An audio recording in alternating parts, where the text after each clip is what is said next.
Hare Krishna. Hare Krishna. Welcome. Shri Panchatattva Mandir, Kanswad. Happy Father's Day for all of you fathers out there.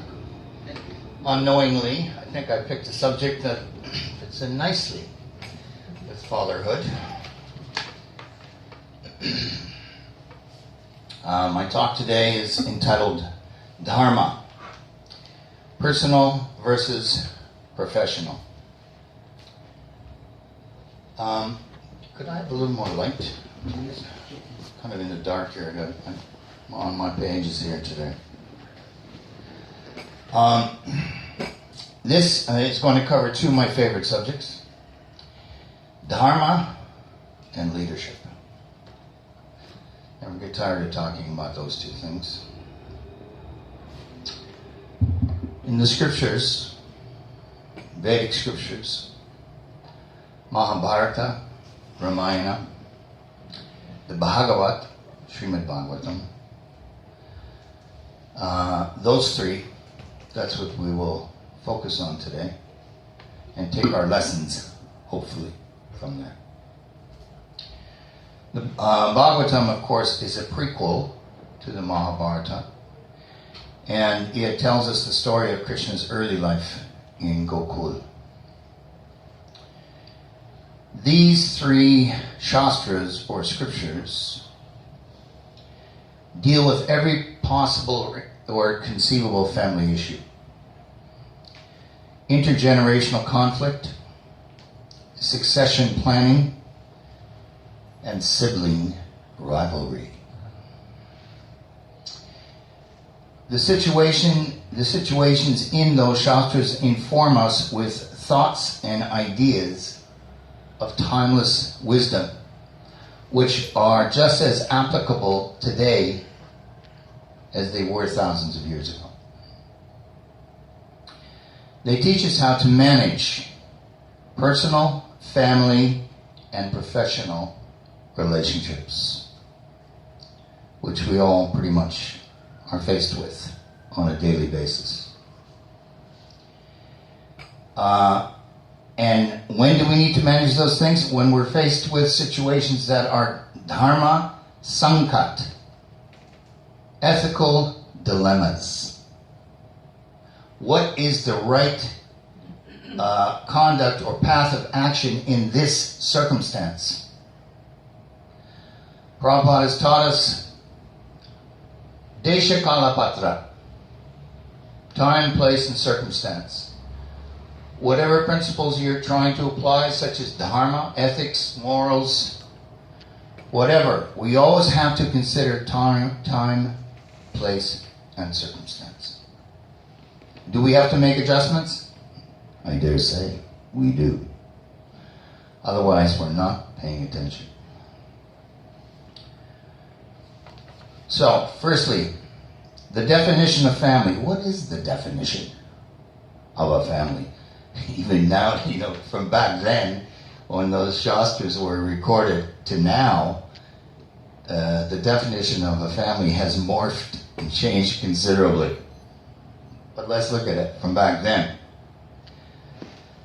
Strictly speaking, none of the families in those stories in the Shastras are defined by blood.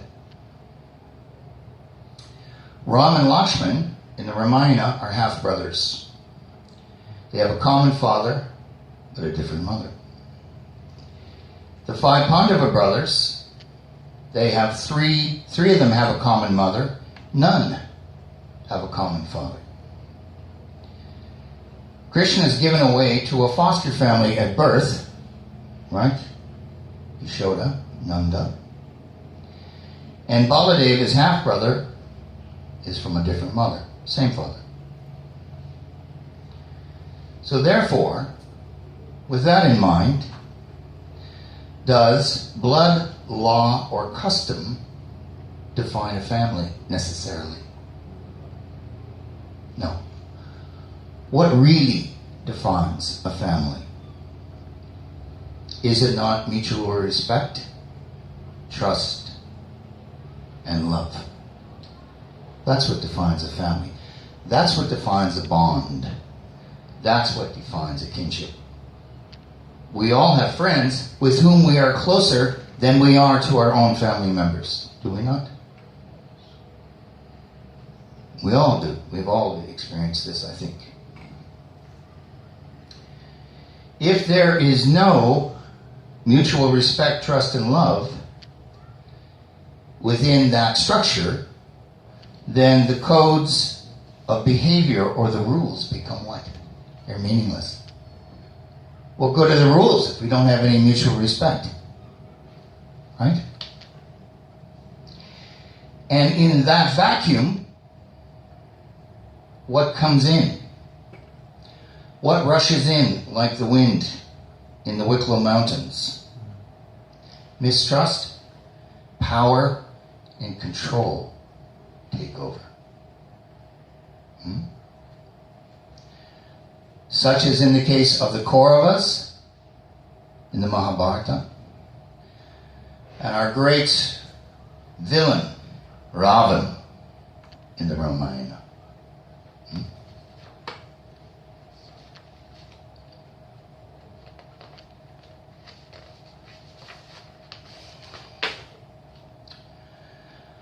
Application of rules. How do we apply rules? Rules are the building blocks of every institution.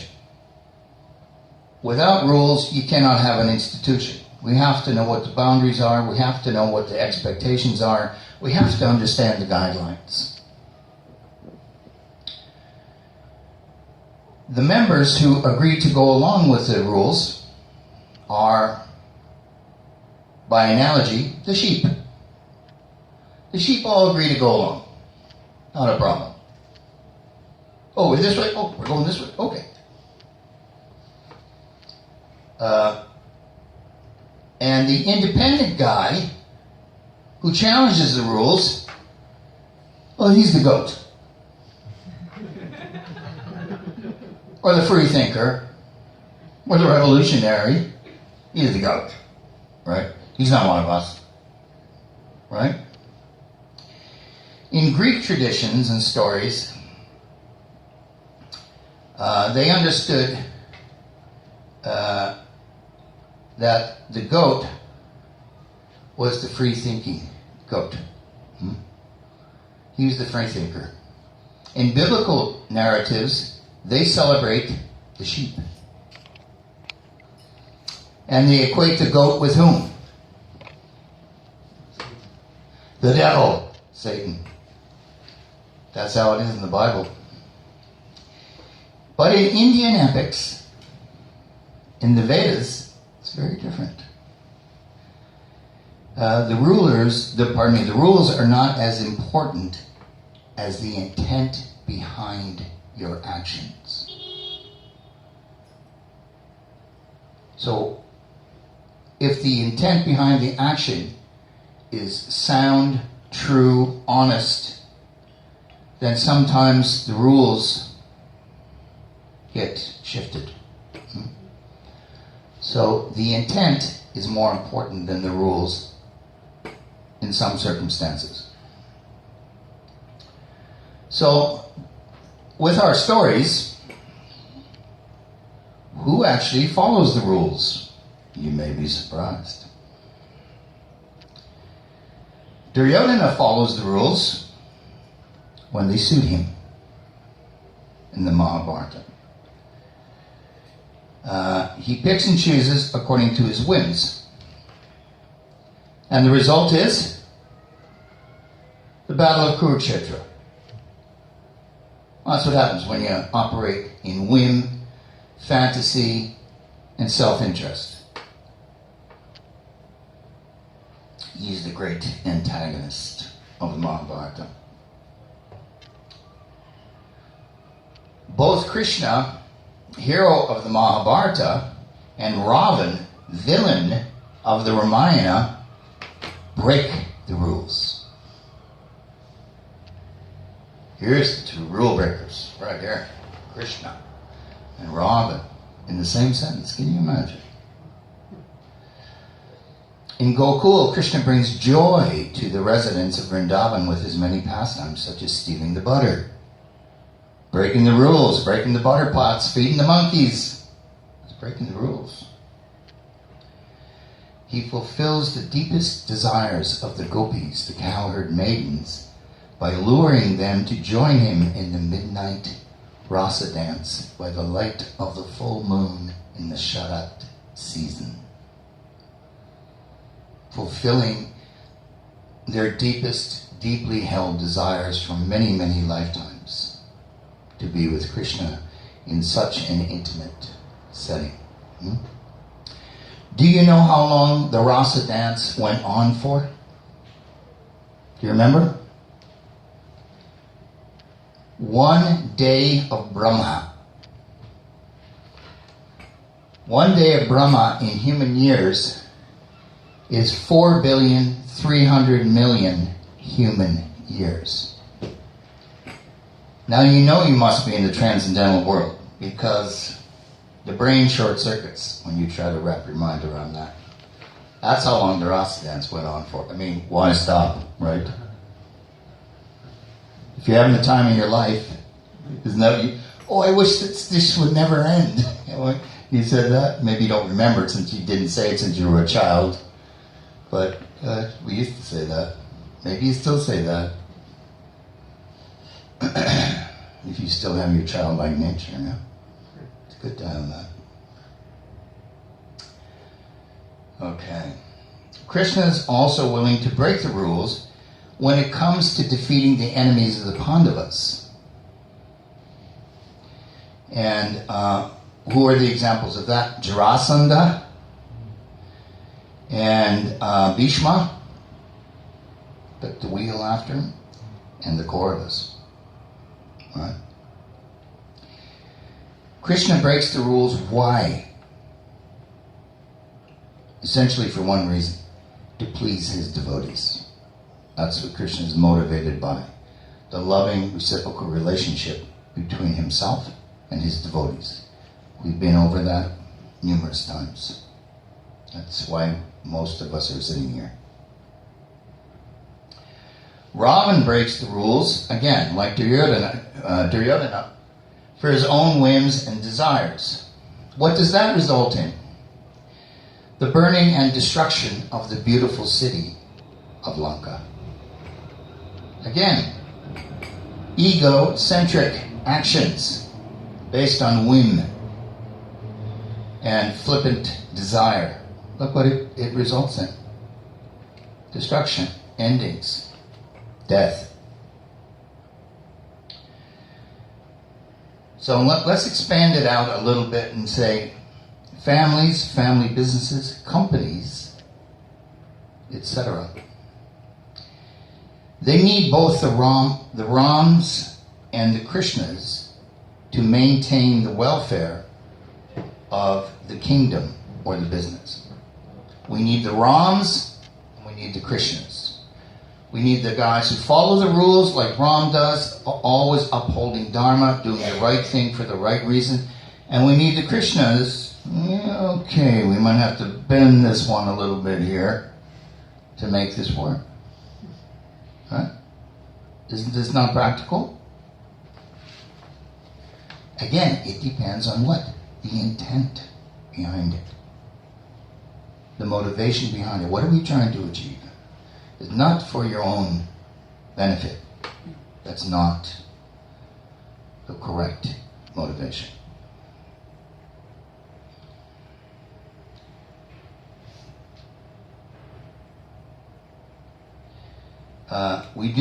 There is no need for Ravanas or Duryodhanas who are only concerned with their own self-interest.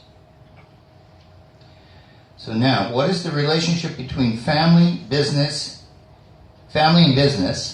king and kingdom, CEO and company?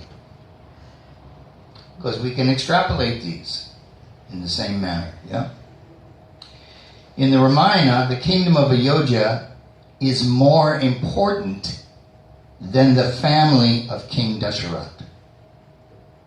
They put Ayodhya first. Then the family of King Dasharatha, which governs the kingdom. In the Mahabharata, the core of a family is far more important than the kingdom of Hastinapur, which they govern. The Kauravas are, at core, resentful, spiteful, insecure, and envious.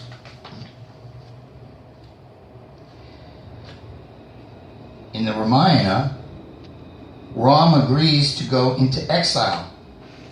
As extreme a thing as, here's the guy who follows the rules, who everybody loves and respects, and he agrees to go into exile. You might say, falsely, unreasonably, in order to do what? To maintain the integrity of the royal family and not to upset the kingdom. It's tremendous self-sacrifice by Ram when you think of it, no? In the Mahabharata, Bhishma renounced the right to the throne and married life. He would have been the heir apparent. He would have been next in line from his father, Shantanu. And Shantanu was wandering around in the forest one day, and he was overwhelmed by this beautiful smell, fragrance of musk. And he followed it until he found its source. So, Bhishma renounced the throne not for the sake of the kingdom, but to satisfy the lust of his father.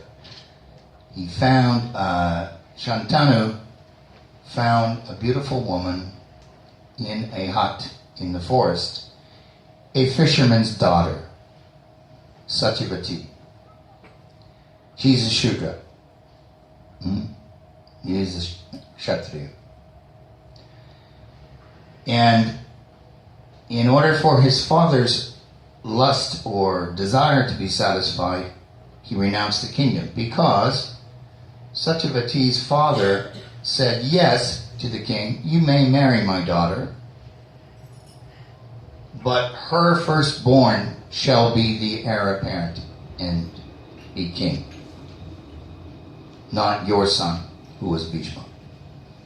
And then Bhishma took a very severe vow. That's why he's known as Devavrata. And he vowed to retain celibacy throughout his entire life, which he did. And interestingly, he remained powerful and vital all the way, to the Battle of Kurukshetra. He was still on the field, he was one of the greatest warriors and one of the greatest heroes. And he was pretty old guy. I don't know how old he was, but he was an old guy at that time. Krishna was a grandfather during the battle, as I recall. So Bhishma, he was much older. Okay. The welfare of the kingdom of Ayodhya plays a key role in all decision-making in the Ramayana. They put the kingdom first. Therefore, the kingdom of Ayodhya remained intact. It didn't crumble, it didn't fall, it didn't burn, there was no big uprising, it remained intact. Right, even through Ram's exile.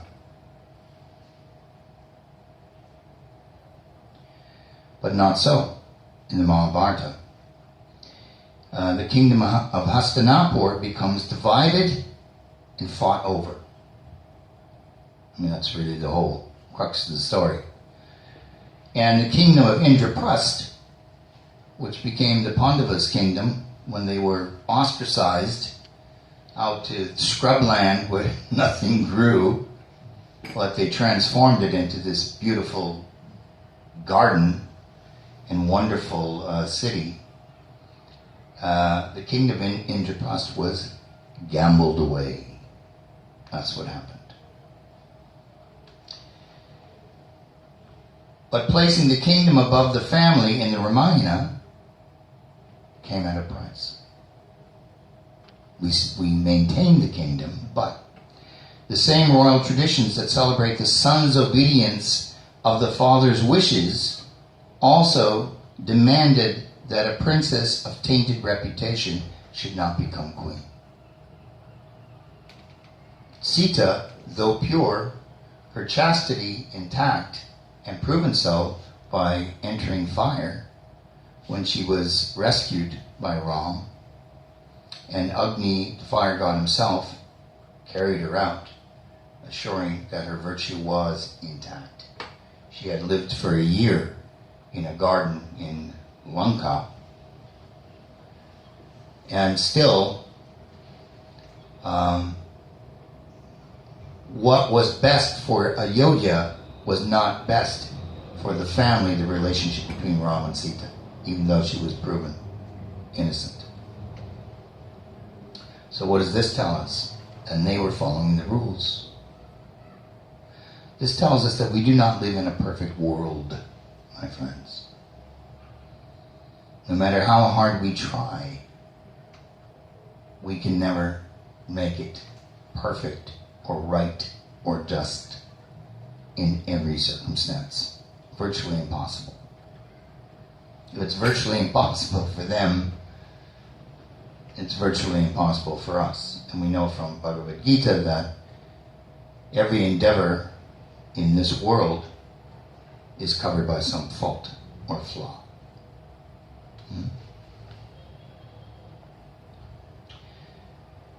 A case of professional versus personal conflict where professional considerations, Sita's becoming queen, override personal interests, the love between husband and wife. Ram and Sita. This results in Ram's children, whom he didn't even know his wife was pregnant at the time that he exiled her to the forest, to, what was it, Vishvamitra's ashram. He didn't even know that he had two sons, Love and Kush, and nor were they brought up in the palace or in the kingdom where they should have been. They were brought up in the ashram in the forest. Although banishing his wife to the forest due to professional considerations, Ram nonetheless remained true to Sita. So that relationship, even though separated, remained intact, remained true, honest, and faithful. He never took another wife due to his loyalty and his love for Sita.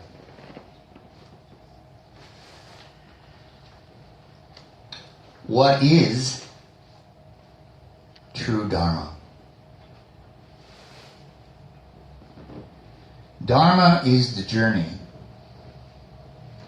from animal instinct, Rakshasa, lower nature, Rakshasa, to human cooperation, Manusya,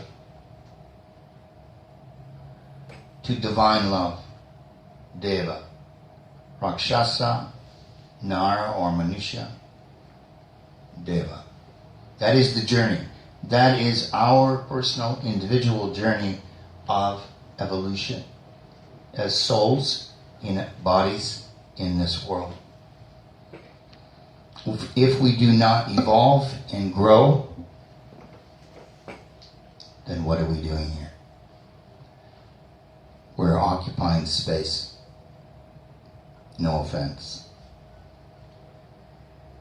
We must evolve and grow. It is incumbent upon all of us. The animal is supposed to outgrow his lower instincts to be dominant and territorial. We've talked about this in the past. Law of the jungle, the dominant always win. Law of civilization, everybody cooperates. Everybody is protected, everybody is honored, regarded. Ravan and Duryodhana are alpha males who establish pecking orders and demand obedience to their own self-interest. Ravan and Duryodhana. You'll do what I say because this is what I want, and if I change my mind tomorrow, that's too bad, you'll do that. That's pecking order. You're here, you're there, I'm right here. They use people. People are pawns in their game. They drag their brothers and sons to their deaths, to fulfill their own ends. Did not Ravana do that with his children? And his brother Kumbhakarna, Duryodhana, 199 brothers, 99, all dead in the war, to meet their megalomaniacal ends. Dharma is the journey from a Ravan mindset to a Ram mindset. I think it's safe to say that most of the people sitting here in front of me do not have a Ravan mindset. Maybe it flares up every now and then, but I think it's safe to say that's not a big issue for most of you. So, from a Ravan mindset to a Ram mindset, from a Duryodhana mindset to a Krishna mindset. These are our examples. These are the archetypes that are being shown to us in these stories, in these shastras. And for us, personally, Dharma is about establishing a Vishnu mindset. And a Vishnu mindset ensures the flow of wealth, good fortune, and universal compassion. Remember, we talked about this in another class that I had given. If we use the Brahma archetype, Lord Brahma, then we're in a position of control, authority and control. And this is the way it's going to be. Lay down the law. If we're in the Shiva mindset, I can't really be bothered. I really don't want to get involved. I don't want to get my hands dirty and all that stuff. Shiva's detached. So, for those of you that are highly detached and you're living a monk-like existence, then that's the perfect mindset for you. But for most of us, the best one is the Vishnu mindset. Because when Vishnu is someone who is the preserver, the maintainer, he keeps the whole thing moving along, ticking along. Because he's supportive.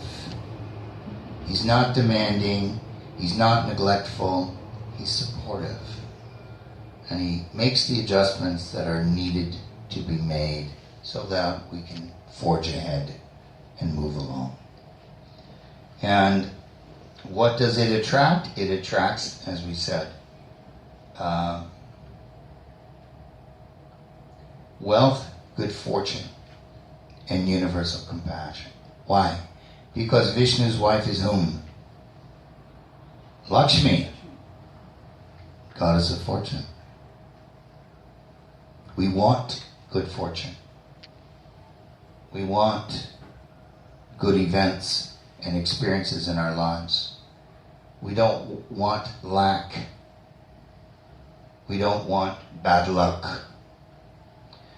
So the more we enter into and sustain this Vishnu mindset, the greater opportunity or possibility we will have of attracting that to ourselves and living peaceful and fulfilling lives. It depends on our mindset, mind over matter, depending then on mind governs behavior. Yeah. Ram upholds the law out of duty, not personal ambition. Where in the Ramayana did you ever see Ram exercise his personal ambition? Except to go rescue Sita. Where? He doesn't. So he always acted out of duty. And because he did that, he loses Sita.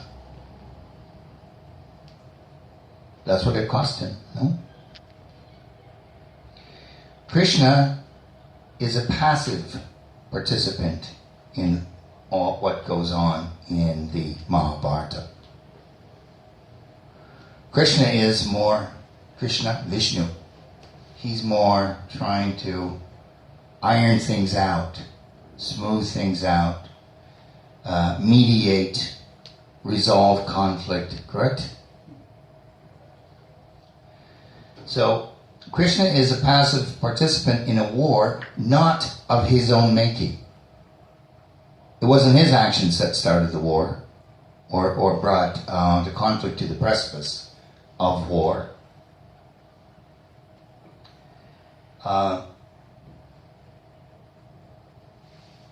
Krishna's intent was to transform Yudhishthira from an irresponsible gambler to a responsible ruler. Effectively, Yudhishthira, who is a great soul and a great king, in a moment of weakness, when he was challenged to participate in a gambling match, which by rule, by code, by Kshatriya code, you can't say no if you're challenged. But he got carried away in all that. And in a moment or two of weakness, he bet the whole kingdom. In fact, he even bet Draupadi. And he lost, and we also know that the whole match was crooked anyway because Shakuni was at the dice. But still. So there's Yudhishthira, one of the most noble of souls, of kings, in a moment of weakness. Lost the whole kingdom. Got banished into exile, him and his brothers, and they got their wife back, and their mother, Kunti also. So, is it possible we may be struck by a moment of weakness, my friends? Oh, I think so. on occasion. You know, and you're like, oh, I better not do this. Yeah, you should do it. No, I think you should do it. No, I can't. You know, the whole thing could just blow up my face. Well, we could try. Anyway, you never know. Angel, devil on your shoulder. So that's what Krishna was trying to do. Krishna pays the price for his participation as the mediator in the conflict between the Kauravas and the Pandavas. How so? His family is cursed by Gandhari, wife of Dhritarashtra, mother of all of the Kaurava sons who were killed in the battle. Yeah?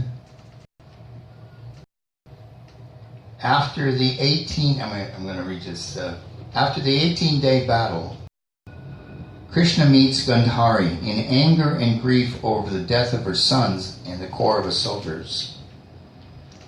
Gandhari accuses Krishna with the destruction of the Yadu dynasty family in a manner similar to the death of her own sons through internecine. Is that what happened to them? They killed each other. And drinking. Were they not drinking? Yeah, rice wine. Pardon? Wine made from rice. Rice wine. There you go. See, they had it before the Japanese did. It shows you. It's older than the Japanese. Anyway, she blames Krishna for his inaction. Anything to stop it. She accuses him. And believes that he could have prevented the war and the slaughter of hundreds of millions of people who died in the war. Now, Krishna could have neutralized this curse. But did he? No. He accepted it. He accepted the curse. And he explained to her how he had tried many times to mediate the peace.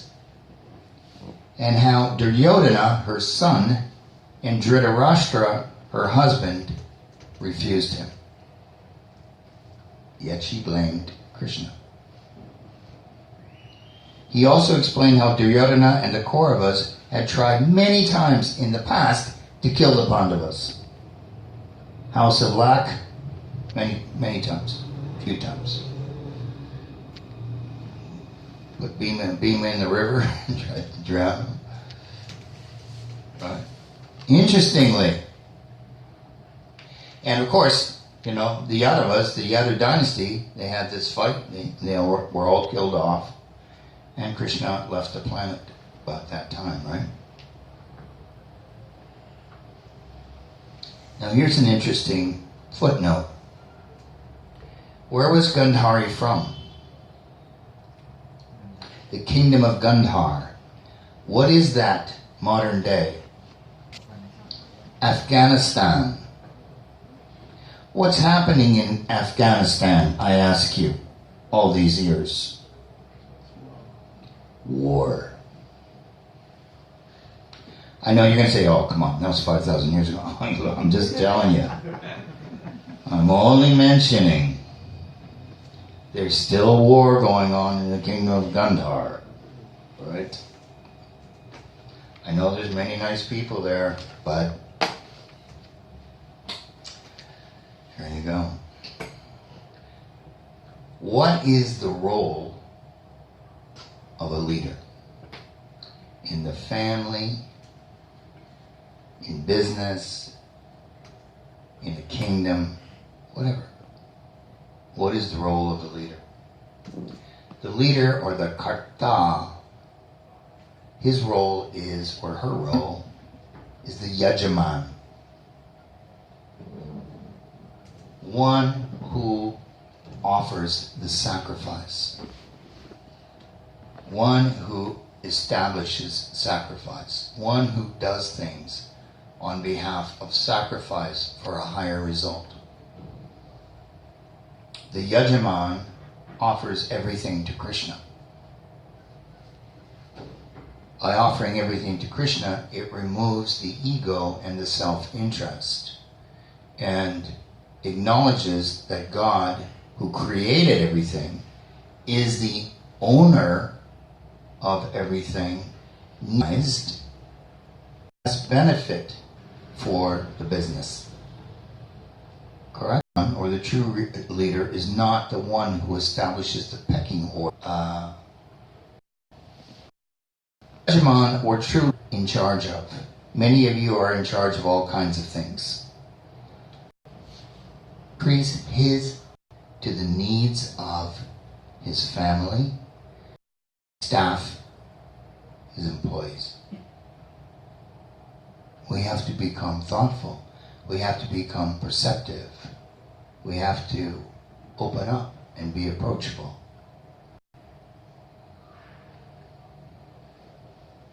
Will mirror whose growth? You as a leader aren't growing your company, your business concern, whatever you're doing. How do you?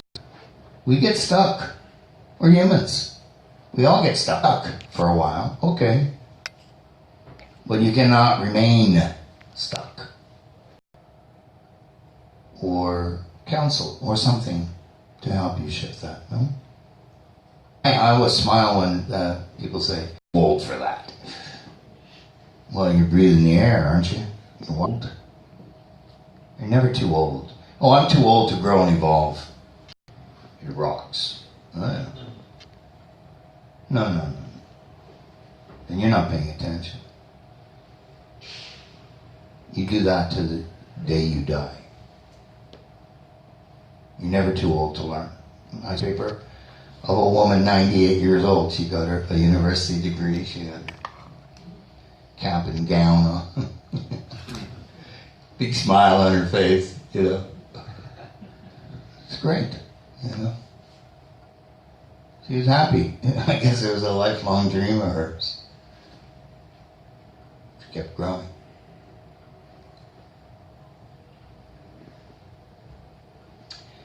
The natural leader is not necessarily the oldest in the family. Oh, we're going to give it to the oldest one. Yeah, you sure? Is that a good idea? It's not necessarily the oldest, nor is it necessarily the CEO, or the CFO, or the COO, or who's ever managing things. Not necessarily. Natural leaders do not always wear a crown, or are they in positions as CEO or owner. Nor are they the oldest sibling. Ram was the oldest. Krishna was not.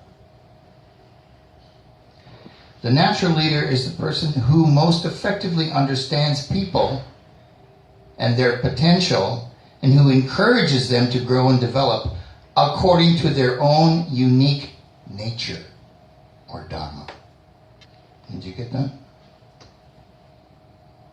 That's the natural leader. The one who empowers others, who sees them truly, and knows who they are, and knows what's needed to give them that little gentle push to go to the next step, to achieve the next achievement.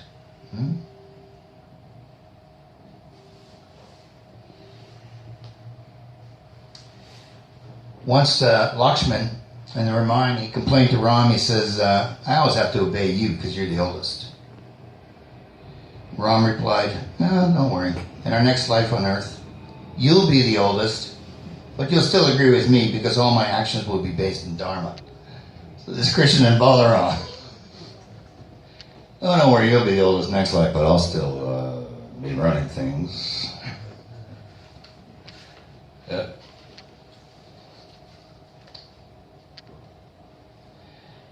Okay. What causes the disruption of the family, kingdom, or business. Disruption of the family, kingdom, or business happens when the leader makes a terrible decision or a bad mistake. What happens? Trust collapses. And what rushes in? Fear and insecurity. That's what happens. When trust is lost and dharma is abandoned, then we get the me versus him. Every man for himself, or this one sees it this way, this one sees it this way. We have a conflict. They take sides. They stop cooperating. Perhaps.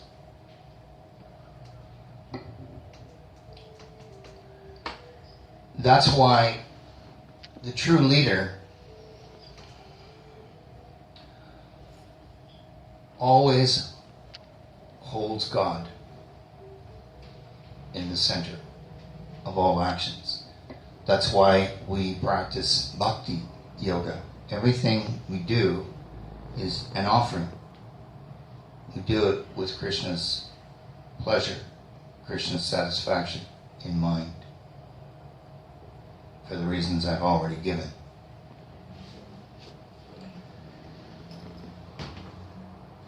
Here we are walking around on earth.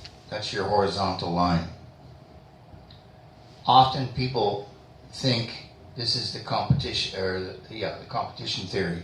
You know, I've got to get mine before he gets his.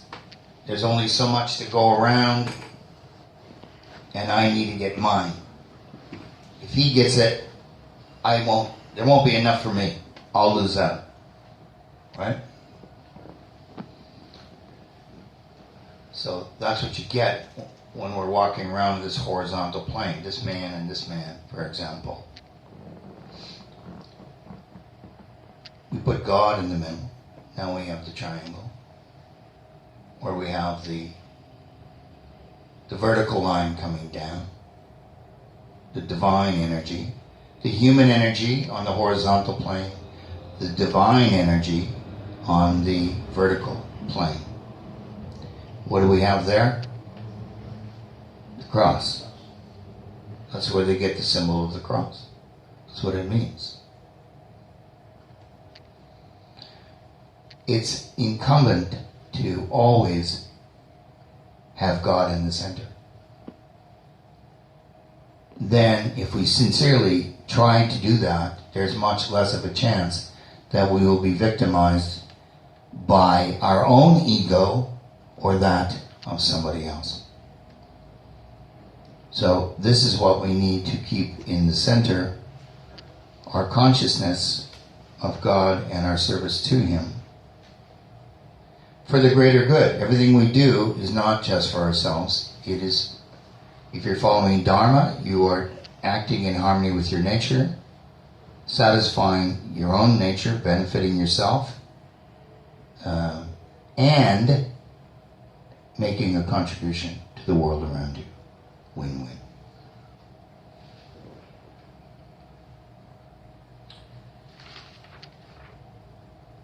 So, what's an example? Dasharatha gave the throne to Bharata and exiled Ram. However, Bharata did not turn into a Duryodhana, did he? And act for his own self-interest, because both he and Ram are true leaders. They're yajamans, natural leaders. This held the family together until the difficulties had passed.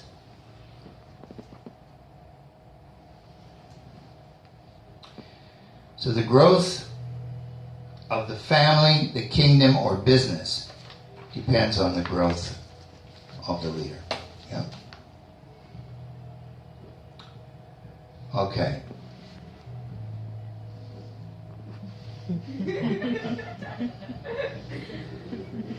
Last section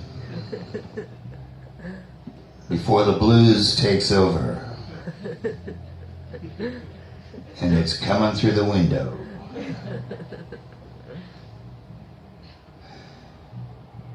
Well, we have good reason to sing the blues through part of this. Okay, identity. In the Ramayana, Ram does not consider himself to be the entitled owner of the kingdom of Ayodhya. He does not derive his own identity from the kingdom. He does not completely identify with being the king of Ayodhya. Correct? He was ready to step into that role as the crown prince, becoming the king, and then it all fell through. He got on top of it, he got exiled. But it didn't confuse him, did it? Seemingly, it did not confuse him. Because his identity was not invested in it. It's a very important point. Therefore, he was able to give it up with ease when exile was imposed upon him. Ayodhya is not the territory from which he derives his own self-image. Right? Unfortunately, most entrepreneurs, professionals, and CEOs derive their identity from their job, career, position, or business ownership.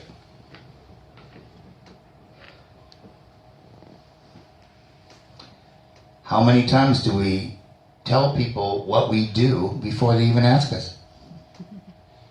Hi, how are you? What's your name? I know, my name's so-and-so. And then you tell them what you do. Now, I'm not saying there's anything wrong with that. It's very common. But see, this is you, your identity, and this is you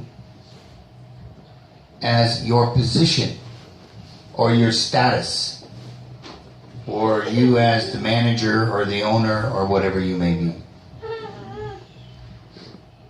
These are two different things.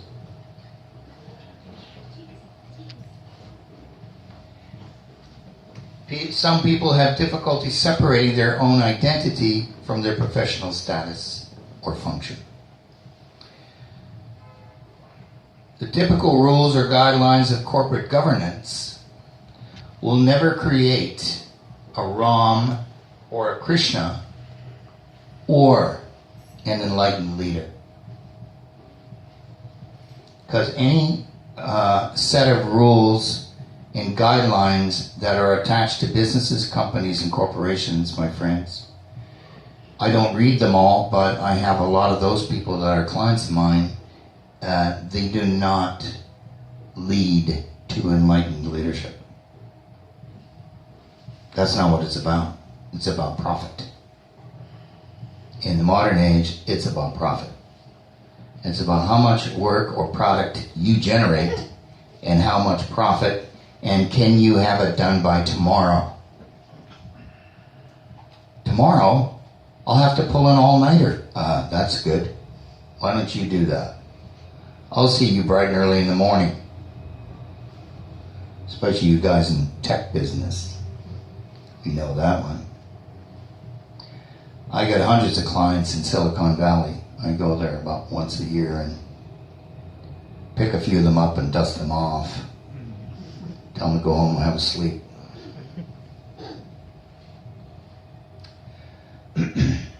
So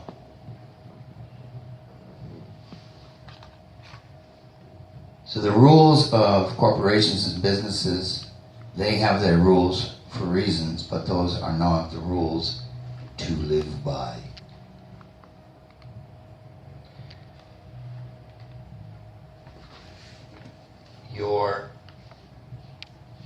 What will make you become an enlightened leader then, in that case? To mature emotionally, to heal psychologically, and to grow spiritually. If you do those things, you will become a natural leader and an enlightened leader. Thank you for your kind attention. Hey. Questions? And I did finish 10 minutes early.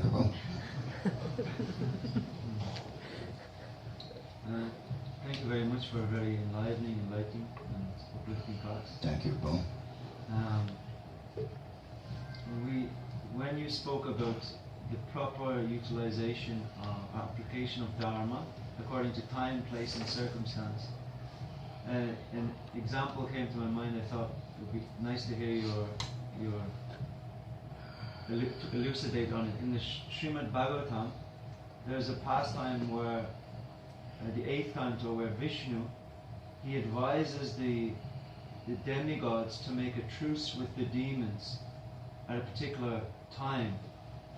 And he uses the analogy of the snake and a mouse in a basket. And he says the snake and the mouse are caught in the basket. And then he says, but the snake wants to eat the mouse. But if the snake eats the mouse, you won't get out of the basket. Yeah. Yeah. So he has to make a deal with so that the mouse will chew a hole in the basket, and then they both ideally can leave the basket and escape. Yeah.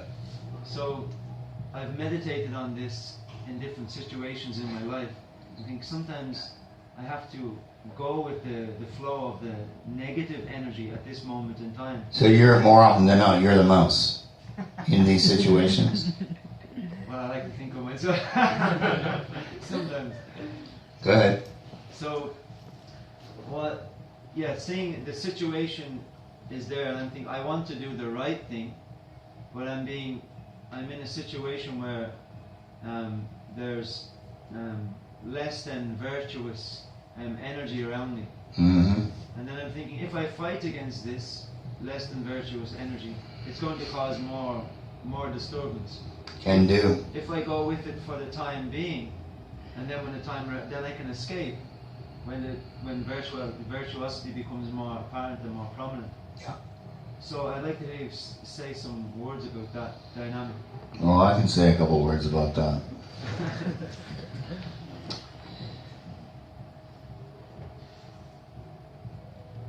When you live in an ashram, which I did for a mere 5 years of my life,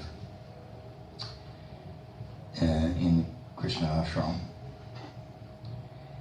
you are insulated and you are protected and you are following a program, spiritual program, as you know, getting up at 3 o'clock in the morning, going to Mangalarti at 4 a.m., chanting japa, doing prayers, mantra, meditation, service.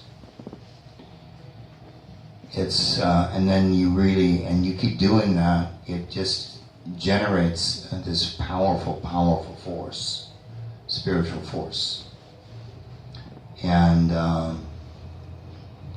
it's very exciting. It's very dynamic. It shifts your consciousness very quickly and inspiring, and you really feel that connection to Krishna. That was my experience, and I know it's been true for many. But when you go out into the world, all you got to do is to how did you phrase that again? Less than virtuous. I love it. Just walk out on the street and you'll get less than virtuous. Okay, that's all you got to do. You got to just take a few steps down the stairs. You'll get less than virtuous. We live in this world. Unless we're in the ashram, we're living in a less than virtuous world. The stronger our sadhana and our spiritual practice is, the more we are protected from those circumstances. But it's not ideal. It's not perfect. It's not a perfect world. And we can come into that less than virtuous temptations, etc. It's virtually impossible not to be affected or contaminated when you're in the material world. It's virtually impossible. If you can do it successfully and never be touched by it, I'm in great admiration of you. But yeah, what you said is true. Sometimes you just have to adapt and roll with it. One thing we don't want to do, we want always to give people respect. And many people you may meet will not have as high a consciousness or as great a spiritual awareness as you do. But that doesn't mean we respect them any less. We always offer them respect and kindness and understanding. That is our duty, firstly, as human beings. And if there is an opening or an opportunity to inspire them in some way and help them to see things differently from a higher perspective, then we should take that opportunity. As far as banging them over the head with your belief in whatever you believe in spiritually, or forcing it upon somebody who's not interested, I've never been in favor of that myself. It's never been my approach. Because there's enough people out there that will come and that are interested. Or they may not be interested today, but let them go through a couple more things in life and watch what happens. They'll become interested. So, again, Desha Kala Patra, time, place, and circumstance. I think you're doing the right thing. You wait for the right moment. Moments have within them, according to astrology, it's a muhurta. Each moment in time has within it the seeds of its fructification. Which means that when you plant a seed at the right time, it will fructify, it will sprout, it will grow, and it will at some point deliver flowers, fruits, if it's planted at the right time. If we plant it at the wrong time, it may not work. So I think with that in mind alone, we choose these moments carefully and make ourselves available. Because why exchange information with someone on whom it's falling on deaf ears? They're not listening. They're not listening. They're not able to hear you.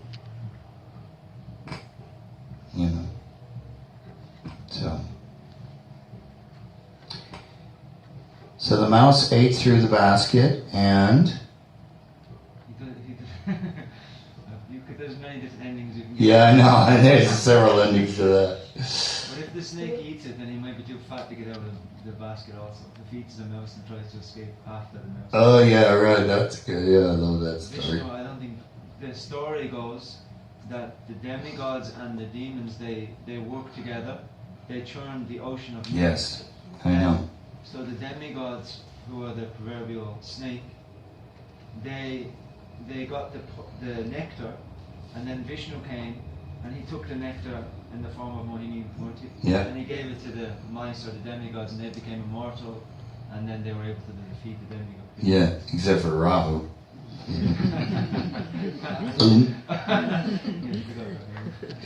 Rahu, his head survived. Okay. Anybody else? Jai Haribo, Hare Krishna. Thank you.